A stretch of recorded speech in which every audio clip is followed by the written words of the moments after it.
hit your limits, you work even harder. Sky Sports News, sponsored by Shaw Non-Stop Protection.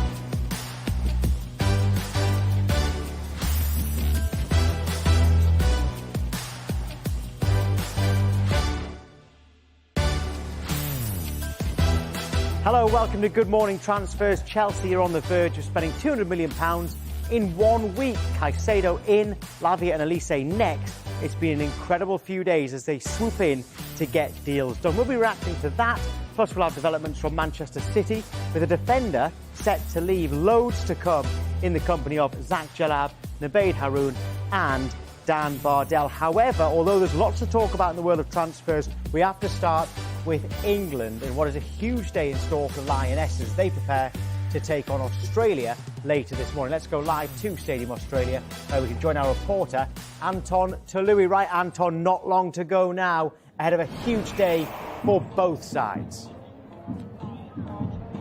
2 hours to go until this place erupts. 75,000 fans, the vast majority of them decked in green and gold. All around the surrounding area around here, it is just green and gold. Banners, jerseys, hope, expectation, because for Australia this is absolutely huge. A lot of the fans at the beginning of this tournament didn't expect Australia to get this far, yet here they are potentially on the verge of their first ever World Cup final. The problem is they come up against the European champions who are trying to do exactly the same. We all know the storied rivalry, don't we? England versus Australia. Okay, fine. Australia have the men's Ashes, the women's Ashes. They beat England in the Netball World Cup final. They're usually better at rugby league, rugby union. One thing England have tended to have over the years is football. So that will be tested tonight. These two teams have never played each other at a World Cup final, but tonight they play for a place in the final. It's going to be absolutely electric. There are plenty of green and gold fans here making a lot of noise, as you can hear. But like I said, there are quite a few England fans dotted around as well, bringing the hype, bringing the hope that England can make it to their first ever World Cup final. Kick-off in 2 hours. We'll hope to bring you the news, team news, in about just over half an hour's time. Yeah, she had an I Love Anton Tolui t-shirt underneath that jacket. Anton, thank you. Absolutely. Right, this is Good Morning Transfers. Let's get to the transfers. In the last few minutes, developing this morning from Manchester City, they've accepted an offer from Saudi Arabian club Al Nassr for centre-back Aymeric Laporte. Right, we've got Zach, Nabeed and Dan with us this morning. And Dan, let's think of the Manchester City side here. Why would they let Aymeric Laporte go? Yeah, well, we know that almost every club in the Premier League and probably in Europe is looking at financial fair play. Clubs have to be sensible with selling players, and Manchester City are obviously very well stocked at centre-back. They've probably already bought in a direct replacement for him in Gvardiol, who's come in. So Laporte's almost surplus to requirements. I know he was on the bench. I know he's a big friend of Nabeed's as well, but he didn't really have a future at Manchester City, it seemed. So personally, I'm a little bit disappointed that he's chose that route with his career, because I still think he's got a lot to offer at the top level. But from a Manchester City perspective, which is the question you asked me, it makes complete sense. Nabeed, what about the player's point of view in that case? I'm more on side with Laporte moving to Saudi. He's five-time Premier League winner. He's won the FA Cup twice, won the Champions League. He's basically completed football in England. He's played in Spain, which is his home nation. He could probably end up going back there. I think he's 29 years old. He's recently just had a child as well. He probably wants a little bit of privacy. He wants to spend some time away with his family while also playing football. And as we know, playing, especially in the Premier League, the pressure is really high. There's constant eyeballs on you. And he has just sort of tried to get back from injury and not really recovered very well. And then Man City have gone and replaced him with Josko Gvardiol. So I think, to me, it makes a lot of sense for him. You say he's completed football, and a lot of that will have been based on last season, but they won the treble, but he barely kicked a ball for them. Yeah, but he still has the medals in his cupboard, and the reason they got to that point is because they had lost in previous Champions League finals, and he was a part of that side. So I don't think winning a Champions League trophy is you just turn up one year and win it. Process. Yeah, there's a process. He was involved in the process, and he was unlucky last season. He was really unlucky. Elsewhere at Manchester City, João Cancelo, he went on loan to Bayern Munich for the second half of last season. We are told there's been no bids for him so far in this window. But it's Chelsea who've been dominating this summer, and they still are. They could end up spending £200 million in 1 week. The latest incoming looks to be Romeo Lavia. They've agreed a fee with Southampton for the midfielder worth £58 million. He will now have a medical. There's someone else they're close to signing as well, which we'll get to in a moment. But Zach, in terms of Romeo Lavia, is he being signed as a first-team regular? I think someone of his nature and of his experience now from last season would be looking at getting regular minutes. With Caicedo now joining Chelsea as well, that midfield of an Enzo Fernandez and Caicedo duo seems pretty nailed on. I think to kind of get in ahead of those two is going to be quite tough. However, there is a place where Chelsea can play a three-man midfield that features Lavia. Lavia is a different player to Caicedo. I think a lot of people will think they are similar, and they do have a lot of similarities due to people saying that Chelsea and Liverpool was either one or the other. But Lavia has qualities that Caicedo doesn't. I think he's kind of his ball, when he's on the ball and going forward and carrying it forward, his progressiveness is probably a little bit better than Caicedo's, and he's a player that can be developed as well, and under Pochettino he can kind of be used into whatever need he needs him for. But look, Chelsea also want to be getting back into European places. They will be wanting to play a lot more football next year, and they're going to need a squad and midfield that can do that. Last year we saw when Chelsea were playing in the Premier League and in different competitions, they suffered injuries in midfield, and it only really takes one injury in midfield, but then you just suddenly look and go, okay, they are in a little bit of issues now. And by getting someone of Romeo Lavia's level, who looks like he's got an incredible future ahead of him, I think there is enough minutes this season for him to be happy. What a luxury. What a luxury. And it is a luxury. It is a luxury. I mean, it's no surprise. He'd probably be getting more minutes if he was at Liverpool, with that kind of position as six being highly available now. But there are other guys that might be a little bit more concerned. Obviously, they signed Andre Santos as well, or he came to the squad this summer. He might now wonder what's going to happen for his position. They've also got Conor Gallagher, who's there, and we saw him partner Enzo against Liverpool. What's going to happen for him? There's a few players there, I guess, where there's going to be a lot of question marks, and that's where they're going to have to be honest and get chats with Pochettino and find out what their future is. Yeah, and Casadei's gone out on loan, hasn't he? Yes. In the last couple of days. Dan, with Lavia, at the start of last summer, he was a youngster who was at Manchester City, who it seemed like Southampton were taking a chance on. A year later, £58 million to Chelsea. How surprised have you been by his rise? Yeah, if you'd spoken to me 12 months ago and told me this was going to happen, I would have been surprised. But having watched him last season, I really think this kid's the real deal. And he's not quite at the level of Caicedo or Enzo Fernandez yet, but for Chelsea, what a third option to have in your midfield. I've spoke to a lot of ex-pros who used to play in midfield who say to me that they think midfielders get away with it nowadays because they're either a 6 or a 10, basically. So in their day, they had to do a bit of everything. I think Lavia, wherever he plays, he does a bit of everything. He's not a defensive midfield, so you wouldn't play him as a lone 6. But I think in a pair as 2 6s with the one who's perhaps got a bit more licence to go forward, I think that absolutely suits him down to the ground. He's got such a strong skill set. He can put his foot in. He's a good distributor. He's press resistant. The way he operates in tight spaces, I think putting him with that manager as well is the key thing. You're putting him with Pochettino. Well, I think Chelsea are onto a winner. Chelsea's been interested as well in him for a while now. When he moved to Southampton last year, we saw there was interest from Chelsea as well in that summer market just over a year ago. I think Joe Shields as well in Chelsea's kind of backroom staff has had a huge play here. Obviously knew him at Manchester City, knew him at Southampton, and now him being at Chelsea has probably been a huge play too. Nabeed, we can't talk about Lavia without thinking about the Liverpool side of things, because it looked like they were getting him. How frustrating has this been for Liverpool, especially after what happened with Caicedo? I mean, that's basically why I've sat here silent. You have not been yourself today, Randy. Honestly. In fairness to Nabeed, so the viewers know, he was doing Soccer Special last night. The poor lad has worked himself to the bone. And then I've come in this morning and we're going to talk about Lavia and Caicedo again. I think I speak for all Liverpool fans that we've sort of come into this window expecting more arrivals in midfield, potentially a left-sided centre-back, potentially backup at full-back. We've ended up in a situation where we've lost most of the players in our midfield, mainly because the offers were irresistible. I have seen some people on social media saying shouldn't have sold Fabinho, but £40 million is a great offer.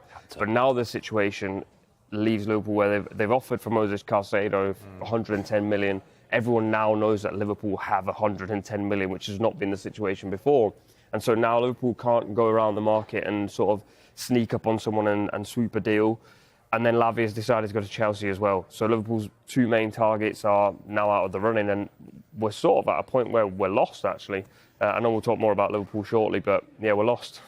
Well, Chelsea certainly not lost, and they have triggered the release clause in Michael Olise's contract, thought to be £35 million. Chelsea will be able to talk to the player and discuss personal terms with Olise, given permission to have a medical. OK, Zach, so why Olise for Chelsea?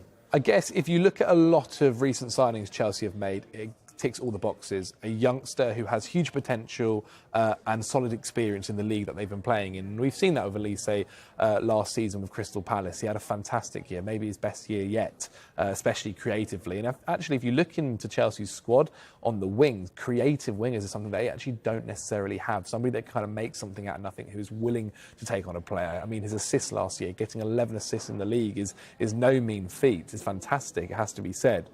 He's obviously a right winger that can play also in that 10 position. And Chelsea, whilst they do have Raheem Sterling, they do have Madueke, who's also at times been out for injuries. Like they could do with another backup, especially someone that can kind of play in that 10 position. And Nkunku's out at the moment. We think maybe that could be where he plays. Conor Gallagher could also could feature there as well. But someone like Olise could make that position his own, especially over the next couple of months whilst Christopher Nkunku is out. I think he is a solid sign. I think overall Chelsea are definitely targeting these youngsters who could have fantastic potential and careers, and also, if it doesn't quite work out at Chelsea, can have good sell-on value as well. He is an exciting player, though, isn't he, Olise? Yeah, Chelsea are having an incredible window with the type of player that they're bringing in under this manager. As I said earlier, I think I like Olise's development. So he's been at Chelsea, hasn't he? Was it Man City? Yeah, it was, I think, Arsenal at one point, then Chelsea for a long time, then Man City. Yeah, so you know he's operated in the high level academies. He's gone to a Championship club, got in the team there, done it in the EFL.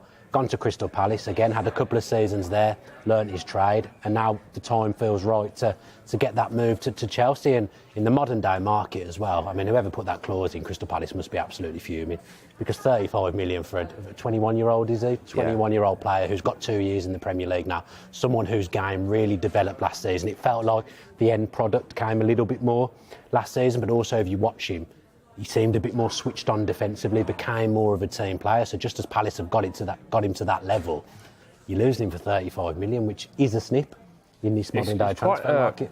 Quite a rare signing for Chelsea in terms of wide options. At the moment, you've got explosive wingers who lack final product, and now you've got probably the opposite, almost like a Riyad Mahrez type, who 13 goal contributions last season for a Palace side that don't score many goals and aren't very creative actually. Unless their wingers in Zaha or Eze or obviously Olise are on form. I think you've actually signed a player where you go, if you're struggling in the game, you can chuck him in, he'll get you that final product. At the moment, you're bringing on Mudryk and you're still waiting for what you'll get. I mean, there's a lot of what-ifs at the moment with this Chelsea squad. I think all over the pitch. You look at from the defence to the attack, and even maybe with Sanchez in goal, you can question or say what if it works out there as well. As I mentioned, I think there's an idea, I guess, of surely one of them will succeed and become this incredible winger. And with Olise, as you mentioned, he had that Premier League experience. You feel for Palace, obviously, because they've lost Zaha. Losing another one in Olise can be definitely disappointing. It'd be kind of all looked at as for Eze to do a lot in that kind of forward role. But yeah, from a Chelsea point of view, buying attractive Premier League players who have shown their potential already in the league is definitely a strong way to go about things. It just feels like it's coming together for Chelsea a little bit now. Like we've all questioned them over the last 12 months, but they've got the right manager. Yeah, having Poch is a big thing. Having Poch is a big thing. Well, it's a big outlay on 3 players when you include Moise Caicedo as well. And the thing is, they haven't actually played a lot of Premier League football altogether. We can show you actually between Caicedo, Lavia and Olise, there's not a huge amount of Premier League experience there. Zach, is that in any way, shape or form a worry? Remember, of course, Olise and Lavia haven't signed yet. Yes, of course. I think, look, you've eventually got to get Premier League experience. And when you are this young and at the age of, say, Lavia and 19, having 29 Premier League games or Premier League appearances is actually quite impressive. Yeah, good point. It's not like these players have never played in the Premier League, is it? I think if I was a Chelsea fan, I watched them on Sunday and thought, I've criticised it a little bit in the summer, but I actually sat there on Sunday and watched it and thought, this is really exciting, especially after you went through what you went through last season. What will be interesting is bringing those profiles into Chelsea's side, where you've had like Moses Caicedo at Brighton. Brighton are so well run, top to bottom. He's arrived for literally pennies in comparison to what they've sold him for. Now a huge fee to Chelsea, a change of role possibly. Brighton probably have the most flawless system in the league, and now he comes to Chelsea where new manager, new keeper, and everything's sort of chopping and changing. Right, OK, so that's Chelsea, but still to come on Good Morning Transfers. What next for Liverpool? They've had failed attempts to sign Moise Caicedo and for Romeo Lavia. Who could they turn to next?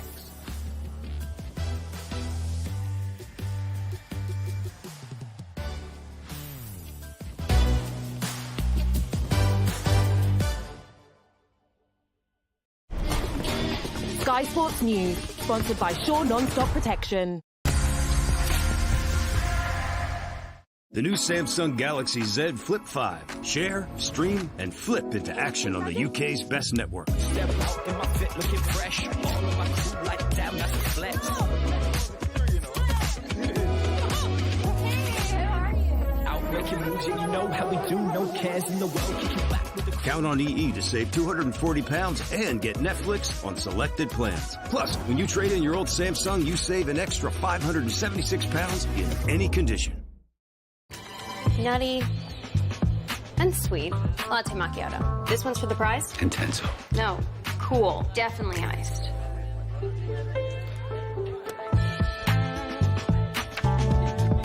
Sweet. Bye! Nespresso. What else? Every Cotswold Company sofa is handcrafted in the UK with a solid wood frame guaranteed for 15 years and flexible finance options including 3 years interest-free credit. Bring your home to life with the perfect sofa. The Cotswold Company. Discover our range in your nearest store or at cotswoldco.com. Your dog's gorgeous. Isn't she? Can you believe we got her to protect our home? Verisure alarm is all you need. 24/7 monitoring. Get to check on Crusher if you pop out. Good idea. Isn't it, Crusher?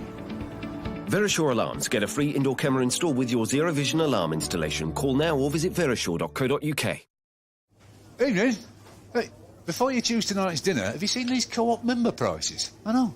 All this and more just for being a co-op member. Co-op members save more just by being a member, and you can sign up in seconds on your phone. Even a proper donut knows co-op members save more with member prices. Sign up and save more. Bit rude. Playing bingo at Tombola is about being part of our community and having fun. And to keep it fun, most of our players use our safe play tools to set their limits and stay in control. I've got a weekly deposit limit just so I can keep within my own budget. The app and the site just gives you so much support, like your limits and everything. Keep it fun, chat with friends, and play safely at Tombola. At Simply Business, we know finding business insurance can be a pain in the glass. If you need any kind of glazing repair, you can get stuff. Perfect after a big night when you just want to hell up and die. Pop into my salon if you're looking. Rough around the edges. For all types of garden maintenance. Over 900,000 businesses trust Simply Business to support with their insurance. Simply Business. You name it, we insure it. There are mega deals right now at AO.com. You can save £60 on this Beko frost-free fridge freezer, now just $369. And save £280 on this HP laptop with Ryzen 7 processor, now $399. Shop even more deals right now at AO.com. Sky Arts brings you an unmissable celebration of the incredible David Hockney. When I'm in the studio, I feel 30. Will Harry Kane make a goal-scoring start in the Bundesliga? Werder Bremen versus Bayern Munich, live on Sky Sports. The most iconic and famous painting in the world. And the Scream has been stolen. I was the best criminal in Norway. Burglaries, smash and grab, thefts. I always loved to play games. Theft of this nature is so extraordinary. This was myself I see in the painting. This was perfect. The painting is said to be priceless. You have to suck people into the trap. The whole world is looking for you. He was saying, you can't catch me. It's my story.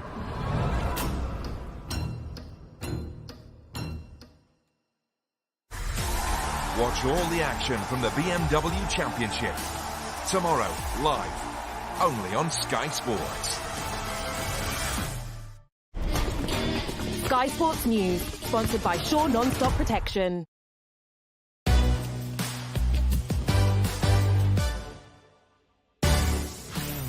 Welcome back to Good Morning Transfers. It's been a turbulent week at Liverpool after Moises Caicedo and Romeo Lavia rejected moves to the club in favour of Chelsea. We can get the fans' perspective now and speak to John Gibbons from the Anfield Wrap. Always good to see you, John. Can you remember anything like this at your club, and what's the fans' reaction been? Yeah, I don't think we've ever had anything like this before, really. Well, certainly not recently. In recent years, Liverpool have been really well-run club in terms of transfer activity. We've identified targets early. We've gone after them, sometimes working on deals for over a year. And then at the start of the window, they've looked to get them done. And by the sort of mid to end, we've generally, had things in place and been ready to go. Whereas this summer, it's certainly very, very different to that. It's a lot more, reactive and none more so than last week, where suddenly out of nowhere, they felt they could break the British record for Caicedo and went in late and tried to steal a march on Chelsea, and obviously weren't successful. So it is very strange times. In terms of the fan reaction, I think a lot of fans last week were just pleased to see Liverpool show a bit of ambition. We're pleased to see the owners, who've had a lot of criticism, find enough money for the British record fee. And so I don't think people were necessarily, they were disappointed that we couldn't get him over the line, but I think it did show at least some intent that what we've been asking for from the ownership this summer. It's a shame it sort of took too long. It's been a long time, coming without much going on really since the last signing came in on the 30th of June. And so, yeah, it was nice to see them spring into activity. But for now, it's just all about what happens next, because there's only 3 weeks to go. Yeah, what you just said there's quite interesting, because we know that Liverpool legend Jamie Carragher labelled the club's transfer business a joke. He called it embarrassing. Is that a little bit harsh, given that you are clearly trying? I think it's harsh. I think you could argue that last summer was probably more embarrassing, really, and that they spent all summer saying they didn't need a midfielder and reassuring everyone they didn't need a midfielder. And then, with a week to go, got Arthur Melo on loan and someone who didn't end up featuring at all. And so that's probably, a little bit more embarrassing, having to go back on what you've said. This summer, everyone's been very clear we need midfielders. It's been clear from the off, and then they let a couple more go in Henderson and Fabinho. So it was really, really more pronounced. And they are making the effort. And listen, you can miss out on transfers. Liverpool, throughout our history, even when we were winning the league every year in the 70s and 80s, sometimes a player would pick another club. They want, same reasons, really. They want to live in London, a little bit more money and stuff like that. Football's not changed that much, really. And so, this happens. And you even look at Manchester City, the players that they've lost out on in the last 4 to 5 years. Cristiano Ronaldo being so close to go to City and then choosing United last minute. Well, that probably felt a little bit embarrassing at the time, but then they went on to win the league and sign Haaland. So I think they had the last laugh there. So it is all about what happens next, really, and it's all about what happens on the football pitch. And as I say, they are sort of having a go. Time's ticking, and that is the worry. But there's good midfielders out there, and Liverpool just need to make sure that they're in the conversation for those as well. In terms of those good midfielders that are out there, are there any obvious names that you can think of that you'd like them to sign? Well, what's interesting is that quite a lot of the midfielders that we were linked with earlier in the window haven't actually moved yet. A couple have, but in terms of the Premier League ones, we were linked with Decore, Crystal Palace. He's still there. We were linked with Pelleira, who I really like at Fulham, and he hasn't moved on. He got a little injury that seems to sort of set any moves back, but he'll be back playing sooner rather than later. And I really like Pelleira, and also Luis at Benfica, who I've seen less of because I do watch more Premier League. But you look at his numbers and his stats, and he looks really impressive. And there's a lot of talk about Saga at PSV as well. So the midfielders that we were linked with are sort of still around. I think it's for the key for Liverpool is identifying, who has the closest assets in terms of what we need, who has the profile, the ability to come in and make an impact at the right price, identifying them and getting the deals done. And if we can do that, people will be happy. Yeah, and we've talked a lot about central midfielders. So far, the signings that you've brought in, how impressed have you been with them? How excited are you by them? And is there another area that you think that desperately needs to be strengthened? Yeah, the two that we did get in, we got in early and they had a full pre-season, and we've seen the benefits of that. And Alexis McAllister and Szoboszlai both started in that first game, and I think both played really well. It's obviously a tough game against Chelsea. They've got some good midfielders as well, and some good players, and there was periods where they were certainly on top. But I thought both of them came out with a lot of credit, and there's obviously more to come. You know, I think Alexis McAllister would probably like Liverpool to sign a defensive midfielder as well, so we could step out of that role play a little bit more further forward and show a bit more of his range of passing around the box and from a creative point of view. But I thought in that defensive role, that slightly more withdrawn role, he did really well. And Szoboszlai was all action, wasn't he? He was really in the game. You know, it was interesting the Klopp went straight to him after the game and gave him a big hug and congratulated him on his performance, kept him on as well. We're taking some others off. And so I think both of them can be really pleased with their debuts, and both of them showed a lot to supporters that there is certainly a lot more to come. But in terms of other areas of the pitch, I think we do really need a defender, and that's been a little bit pushed aside because of this midfield issue and because the fact that, you know, that's where the numbers are sort of most desperate at the moment. But I thought both centre-halves did really well in the game. I thought Virgil van Dijk, he seems to be given a real boost from the captaincy and seems to have, you know, gone back up a level, having maybe dropped a little bit, you know, from his, very, very high heights of his Liverpool career. But I think Virgil's going to have a really good season. Konate is an excellent young defender and showed that against Chelsea. But I think after that, I would be worried a little bit. And so someone who can come in and fill in on the left side of the defence and maybe a little bit of left back as well would be really, really a really good sign and a really useful signing for Liverpool. Well, John, as I mentioned yesterday, there's still over 2 weeks to go in the transfer window, and a very good first result of the season, a draw away at Chelsea, not bad at all. Thanks very much for coming on. Cheers. Always a pleasure. Right, Nabeed, in terms of their midfield, we're talking about it there with John, but how vital is it that they get that strength in the next 16 days? I love the fact he's so positive. He didn't have to sit here when we were talking about Caicedo going to Liverpool. We're all about positivity on this show, Nabeed, but I think you might be about to bring it down a bit. No, I think it's just absolutely critical for Liverpool to sign a couple of midfielders, because at the start of the window, I think Liverpool would have said a couple of midfielders, a centre-back and maybe a left-back as backup or right-back. But then obviously with the exits that have happened, now Liverpool are in a situation where they desperately need two midfielders.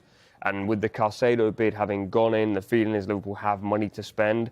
The centre-back issue is also still there. They only have 4 centre-backs, and with the way Liverpool are currently playing, you need maybe another one, especially at left centre-back. But essentially, Liverpool are relying on Thiago as potentially playing as a 6. I don't think he's a 6. McAllister, I think, is better suited to playing as a left-sided 8 or a right-sided 8.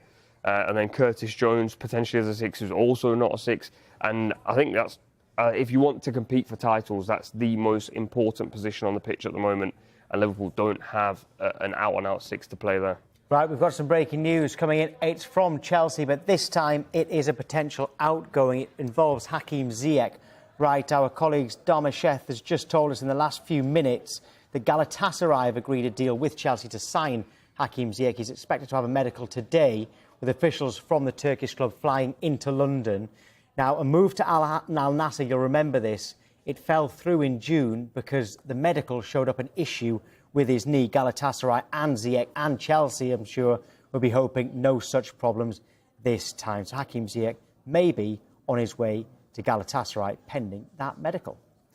Now, plenty more to come. West Ham will have to look at other defensive options as Harry Maguire's move falls through. We'll discuss that next.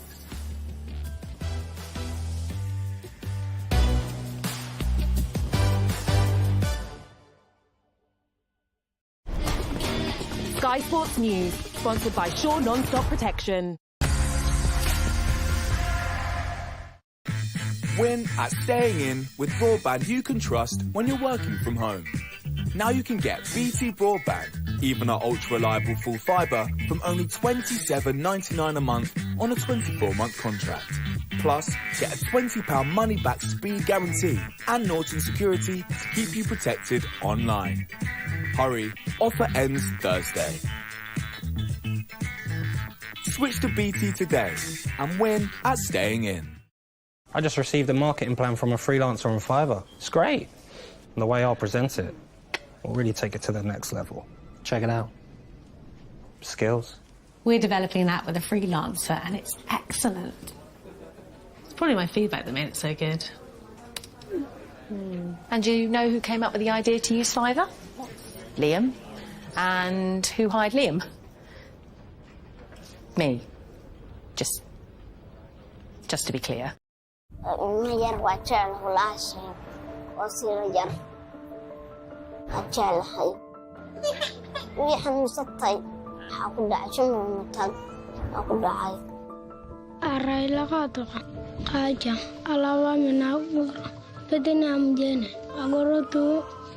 galon kama gitu saya ne aku arcasat. Ayer no tenía comida y la niña estaba mal. Lloró. Estábamos tristes. Fatun, Leolida and Monica are caught in the biggest global hunger crisis of the 21st century. Millions of children all over the world are going hungry because of conflict, displacement and extreme weather. We urgently need your help to fight acute hunger and malnutrition. Please, text Food 6 to 61144 now to find out how you can give £5 a month. Your £5 a month can help us give hungry families life-saving food and provide malnourished children the treatment they need to recover.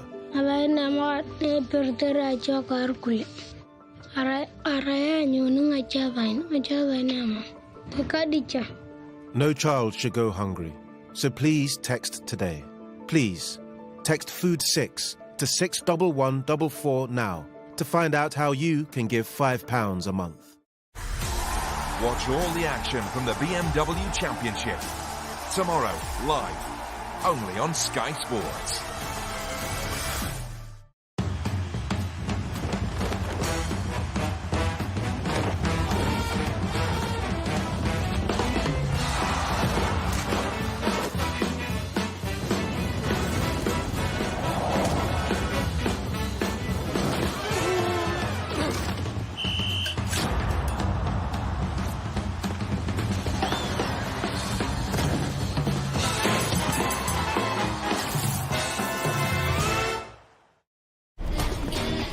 Sky Sports News, sponsored by Shaw Non-Stop Protection.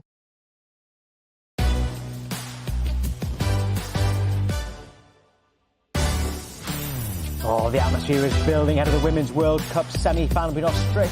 She's got an Australia shirt on and an England scarf. You have all of our, I think that's a heart there from that young gentleman. This one's kicking off at 11 o'clock. It's going to be a fantastic atmosphere out there. And in fact, someone who's right in amongst it is Anton Toluin. Anton, I believe you've got the team news for us. All important England team news at this point. I'm joined by Brianna Holden from Optus Sport as well, who's covering all things, as you can see, Australia, so I thought I had to represent, but we'll get to that in a minute, because England are unchanged from the side that won in the quarterfinals against Colombia. Serena Wiegman probably would have been tempted to roll the dice, but has decided to stick with the same 11 players that won here on Saturday night. So it starts with Mary Earps in goal. The back three, as you can imagine, unchanged, as is doing so well right now. Millie Bright in the middle, the captain, alongside Jess Carter and Alex Greenwood. The wing-backs, Lucy Bronze, Rachel Daly. In the centre of midfield, it's Ella Toone, Georgia Stanway with Kira Walsh behind them. And up front, Lauren Hemp and Alessia Russo. Brie, scared? Look, I think that I would be silly if I was to stand here and say we're not a little bit worried. This is a very, very good England side. But of course, as we are all aware, Australia did beat England earlier in the year with a pretty similar starting 11 to what I imagine we will see from Tony Gustafsson tonight. So I think that, yes, England are a scary side, but Australia know what to do. OK, so straight away, it took a few seconds for Brie to mention that Australia won last time. One player that wasn't there was Millie Bright, who's back tonight. She's made a big impact, but I suppose you're just waiting to find out, is Sam Kerr playing? What difference is that going to make? Yeah, I think it's incredible that Australia have made it so far in the competition without Sam Kerr. She's our talisman, she's our captain, she's one of the best players in the world. So I think it would be an interesting decision to not start her, but at the same time, Tony Gustafsson has a team that have been getting the job done. And whatever decision he does make, whether it's a 4-4-2 with Mary Fowler and Sam Kerr up the front there together, or whether he goes back to a 4-2-3-1 with Sam Kerr up the front, either way, we've got goals in the tank there. So, Bree, talk to me about the momentum, how just Australia has massively bought into this. Yeah, it's incredible. If I'm being honest, Anton, before the tournament, I didn't think I would ever see so many people watching women's football. If you count up the Optus numbers, the local broadcaster numbers, plus the fans, we had almost half the population of Australia watching the Matildas in the quarterfinals. So you can imagine tonight, it'll be absolutely incredible here in Australia, but it's been wonderful.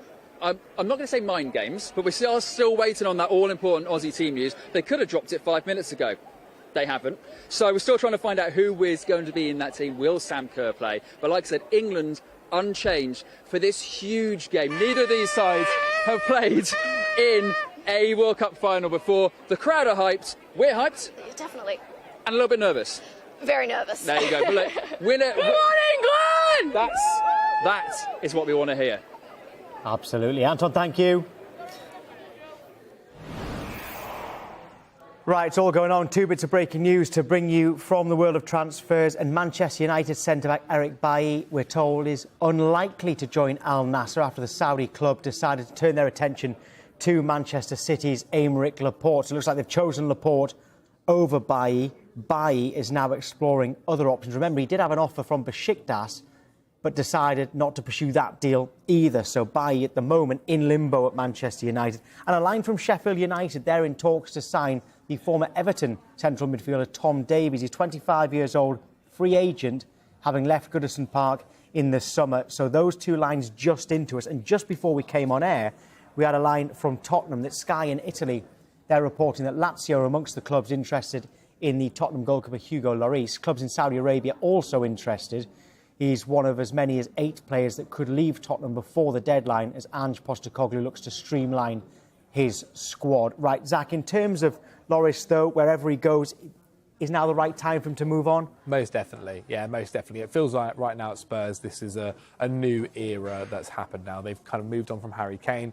We've seen them bring in a new goalkeeper in Vicario, who made his debut against Brentford on the weekend. And look, Hugo Lloris has had a fantastic time at Tottenham. He was the club captain. He made over 350 appearances for them in the Premier League. I actually think if you look over his decade of being in goal for Spurs, he's probably a little bit underrated for what he did. And for the fee that they paid him originally, they definitely got their money's worth.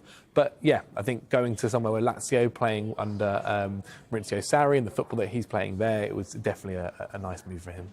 Right, let's get to West Ham, and a deal to sign Manchester United defender Harry Maguire has fallen through. Any move this late in the transfer window would have left Manchester United little time to bring in a replacement, is what we're told. Now, Dan, yesterday, with the panel that we had yesterday, we explained how Maguire to West Ham was good news for all parties. So, with it not happening, is it bad news for all parties?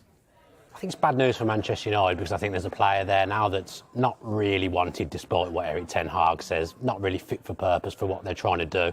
And it's going to prevent them from doing business that they wanted to do with the likes of Benjamin Pavard, who I think would have been an excellent fit. I think if we look at the moment to how modern teams are playing, they're playing with a lot of centre-backs playing at full-back and people who are capable of moving into the midfield slots. I think Pavard's probably perfect for that. I agreed with Gary Neville that seeing Luke Shaw do that on the other side, I didn't think that was really his game. I'm going to sound a bit like Roy Keane here, and I don't mean to, but for Harry Maguire, just go and play somewhere, man. Just go. He'll be the one who's devastated out of this, I think. Is it not his decision? Well, I think they're in this situation where United need to let go of Maguire and also have a deal in place for Benjamin Pavard. But I just feel as though he might be getting told he may get game time. He isn't going to play. He barely played last season. He isn't going to play. But they're only one injury away, right? Like you have an injury to Luke Shaw there and playing Malacia. But you have an injury towards Martinez or to Varane, and then you are not too far from it. But they brought Lindelof on. They did bring Lindelof on. But can you understand why he would fight for his place, though? He is still, he's an England international, and exactly a quality player. So surely he can back himself to get back into that side. I mean, I've sat here before and said it's in his best interest to leave, but then on the flip side, if he believes in himself and he believes that Ten Hag might be telling him you may get game time this season, and maybe they've had a bit of a scare because Lisandro came off in that first game, then they brought on Lindelof to playing lots of football this season. Varane's already, I think, complained on social media about how many minutes they're playing. He's not got the best injury record. If Varane's then out and Lisandro at the same time, Maguire has a chance somewhere. But ultimately, I do sit here and go, he's got to go somewhere where he plays 90 minutes every single week. For himself, I think it is about that. And with the Euros just around the corner, and we mentioned him being an England international, there are a lot of other young England centre-backs like Levi Colwill or Mark Gehi, Tomori with AC Milan, who could have fantastic seasons, suddenly see themselves in that starting squad for the Euros. And realistically, whilst there is about loyalty with how Southgate kind of picks his sides and the experience that you've had in previous tournaments, you've also got to probably be playing and have match fitness, and to do that, I don't think he does. I think that those rules don't apply to Harry Maguire. And he was excellent in the World Cup. Don't get me wrong, but I think he's almost comfortable and doesn't need to move. But that was only halfway through the season. That World Cup, not even halfway through. I still think he knows that if he's not playing, he will still get picked. But a year and a half later from that tournament, if he's still not played more than, say, a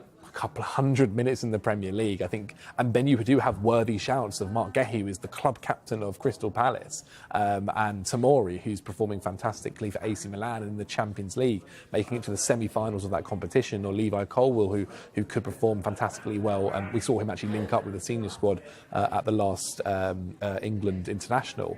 I think there's definitely a worthy shout at that point for questions maybe to be asked.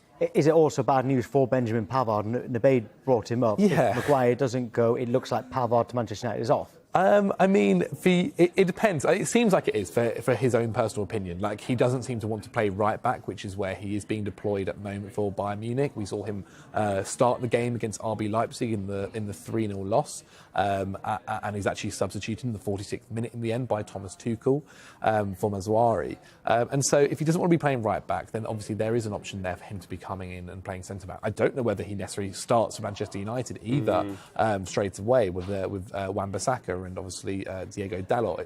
He might have to play right back there, and the whole reason he's left Bayern Munich is to play centre back. I don't know if he's going to get in ahead of Martinez. Do you think it's Varane's durability a little bit? Because we've seen Luke Shaw as a full-back player left centre back. Do you think if Varane's not there, perhaps Pavard's the one to... For sure, but at least I feel like if I went to you right now here, you can play for Bayern Munich, who have just added Harry Kane to their side and, in my opinion, look like maybe the second best team in Europe. Or you can go and join Manchester United, where there are still a lot of things developing, and they could be a very exciting side in the future and also this season. But there are more question marks over Manchester United, and you also might still play right back. To me, that's a little bit baffling, but also he might just want a new challenge. He's been there for a little while now. It is on our understanding that the Pavard to Manchester United is off because Maguire isn't going. Of course, there is time, 16 days left in the window for that to change. But Manchester City, they're still pushing to sign West Ham midfielder Lucas Paquetá. West Ham don't want to sell, but they are aware of Paquetá's desire to make the move. They value him around £85 million. Now, Nabeed, the worry here for West Ham fans was always that, OK, he might want to move to Manchester City, but now they've lost De Bruyne to injury. Could this be accelerated? Probably not like for like. I don't think Man City will look at Paquetá to come in, or Paquetá, should I say, to come in and replace De Bruyne as a 10. But equally, they can bring him in, and that may allow Foden more minutes, or it essentially will allow Pep to play potentially a slightly different system. Maybe brings Bernardo into the central area. I know they were linked to Olise. Ultimately, I think they're in a situation where they've lost their, I would argue, their best player to an injury, and they have to now find another body. We've previously sat here and spoken about how actually their squad shrunk a little too much, and Paquetá initially was going to come in as Gundogan's replacement. Now he's almost potentially coming in as a replacement for two players, which makes me think City will stay in the market. But for West Ham fans, I mean, they were fearful that they may lose Paquetá anyway, and I think now it's pretty likely it'll happen. Yeah, they've got some good youngsters as well coming through. I mean, Cole Palmer can play in central midfield. I don't think Tommy Doyle's gone out on loan as yet from Manchester City. McAtye's still there as well, isn't he? James McAtee, exactly. There are a few more there as well, but they are certainly interested in Paquetá. They were interested before De Bruyne got injured, so they still are. Right now, if you're just joining us, Sam Kerr starts for Australia, while Serena Wiegman has named an unchanged team to face Australia in the semi-final of the Women's World Cup. Next, we'll have the latest from Manchester City, Fulham, Aston Villa and more.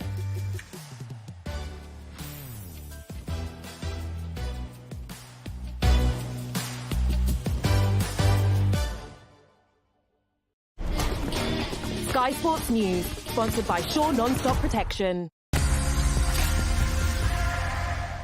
The new Samsung Galaxy Z Flip 5. Share, stream, and flip into action on the UK's best network. Step out in my fit looking fresh. All of my crew like damn, that's a flex.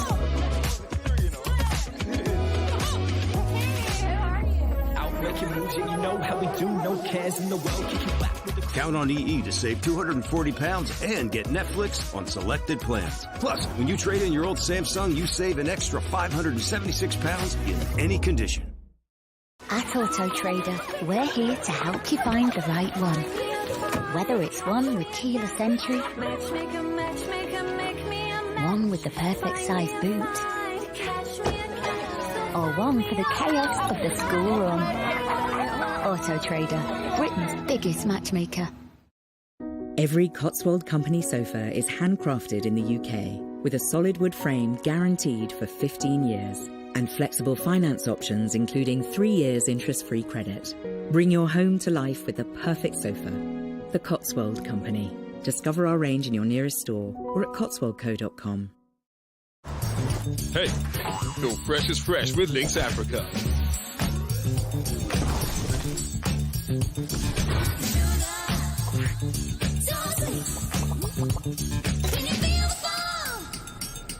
Lynx Africa. Feel fresh as fresh with the #1 fragrance, The Goat.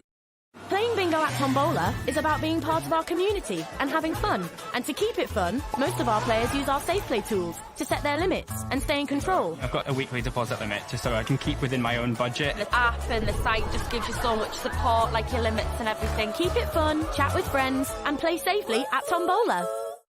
I just received a marketing plan from a freelancer on Fiverr. It's great. And the way I'll present it will really take it to the next level. Check it out. Skills. We're developing an app with a freelancer, and it's excellent. It's probably my feedback that made it so good. And do you know who came up with the idea to use Fiverr? Liam. And who hired Liam? Me. Just to be clear. The Sports Direct sale is now on, with final reductions, like this Under Armour Rival hoodie, now half price. Shop online at sportsdirect.com. Buzzbox is back, and we can't contain our excitement. Daisy just sounds like a chicken on every attempt. Gather round, folks, and prepare to be dazzled by the explosive Rocket Rashford. Absolutely incredible! Behold the acrobatics of Pickford, whose saves will leave you gasping in awe. Brilliant save! Hold on to your hats for Supreme Raheem! Oh, it's fabulous! And brace yourselves for the breathtaking dribbles of high-flying Saka. That is a magnificent finish! The greatest show is back in town. The one and only Premier League, live on Sky Sports. Sky Sports News, sponsored by Shaw Non-Stop Protection.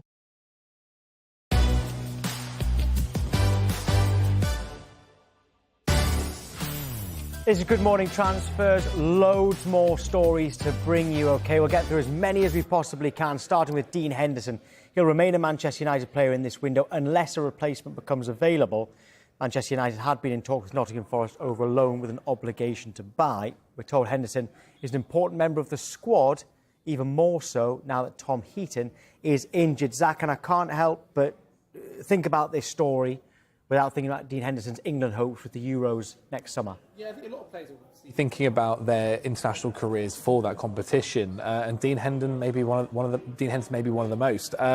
He's in an unfortunate position. It feels weird that only a few years ago we were talking about him possibly getting a transfer to Chelsea and becoming their starting #1 keeper, and now he's unfortunately not even able to get this move to Nottingham Forest at the moment. Obviously, with them losing David De Gea and obviously Onana becoming the starting #1, they still need a substitute keeper just in case anything was to happen. And if nothing is sorted in that department, then Henderson's probably going to have to be that guy. And last season, he only managed to get 18 starts whilst on loan at Forest, which isn't maybe enough to really kind of put yourself in contention when there's Sam Johnston, when there is Nick Pope, who's playing fantastically well, Pickford at Everton. And so you expect maybe 3 goalkeepers to go go to the competition next year. And if he isn't getting the minutes to prove himself in the Premier League, then it's a little bit tough. Let's quickly get to Stadium Australia before we go on with some of the other transfer news, because these pictures are just into us of the England team arriving at Stadium Australia. Remember, it's 11 a.m. kickoff. You can see the team news on the bottom of your screen. In the opposition, Sam Kerr is fit enough to start for Australia, so that's bad news for England. They are there, they are ready, and kick off in an hour and 10 minutes time. A place in the World Cup final up for grabs for those Lionesses. We're talking there about Dean Henderson. Let's get to Fulham. They are considering a bid in the region of £46 million from Al-Hilal for Alexander Mitrovic. They're in the market for a right-back. You've got Sevilla's Gonzalo Montiel and Leicester City's Timothy Castagne of interest. But on the Mitrovic situation, Dan, how difficult is this for Fulham?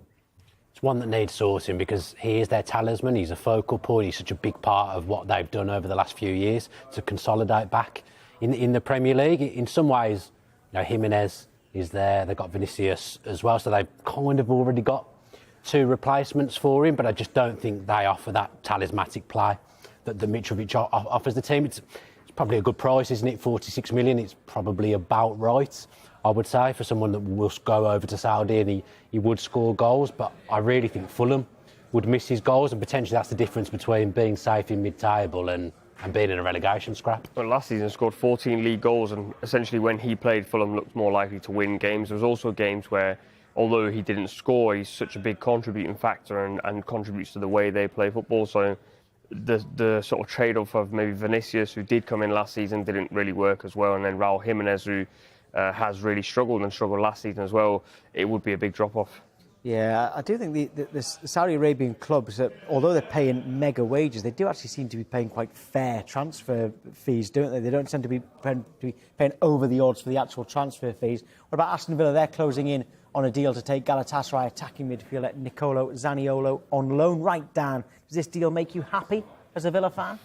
I haven't been happy the last few days. In fairness, not the start to the season that the Villa fans envisage, but Zaniolo is essentially coming in to replace Emi Buendia, who's probably going to be out for most of the season, although I understand that the deal was in the works for Zaniolo before Buendia got injured. But Villa are in a position now where they're going to have to be a bit reactive. They've picked up a couple of terrible injuries at the start of the season to key personnel. They've got 2 or 3 others that are injured at the start of the season as well. Zaniolo's a player that the president of football operations, Monchi, has worked with before at Roma. I don't think he actually bought him to Roma, but he created a relationship with him when he was there. And I think Monchi, the signings that Villa have made so far this summer, they were already in motion before he arrived. So this is his chance to put his stamp on the team and shape some of the players that Villa bring in. He's obviously a talented player. There's a few concerns with injuries. He had a couple of really bad injuries. I don't think his spell at Galatasaray has been a resounding success so far, but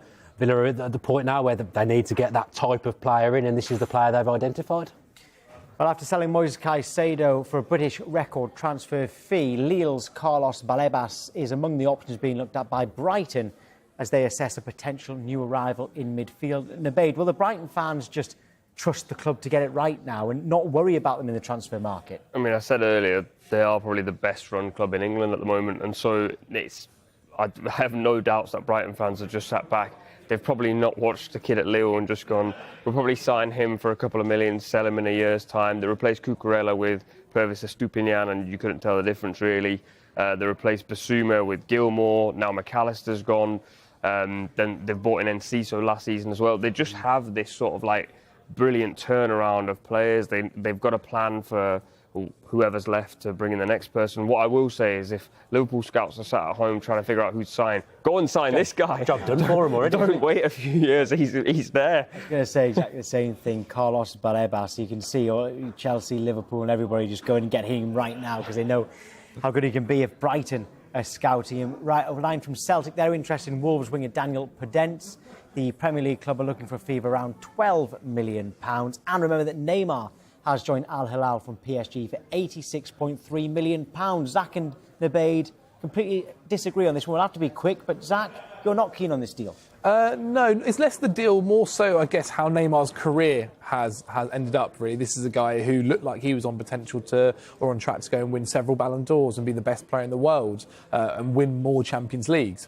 That's not happened. And obviously with the high wages that he commands, he can't, and there aren't many clubs in the Premier League or elsewhere that will want to go and pay someone of his age the amount of money that he wants. And so going to Saudi is really the only destination left for him. It's just a shame. Like, this is somebody who could really have been one of the best players we could have ever seen. And it's just not worked out that way. You've done well, Zach, because you've left Nabeed no time at all to have his counter-argument on that. So maybe we'll revisit it in Transfer Talk at midday. But good morning, Transfers. This show returns at 9 a.m. tomorrow morning, 9 o'clock until 10 o'clock. Transfer Talk, like we said, is back in 2 hours' time from midway. And there's still the Transfer Show at the normal times tonight. You've got your 5 p.m. showing and at 8 p.m. as well.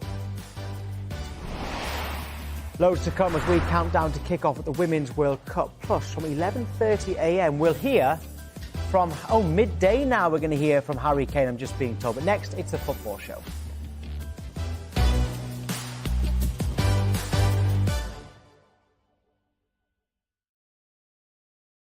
Sure non-stop protection.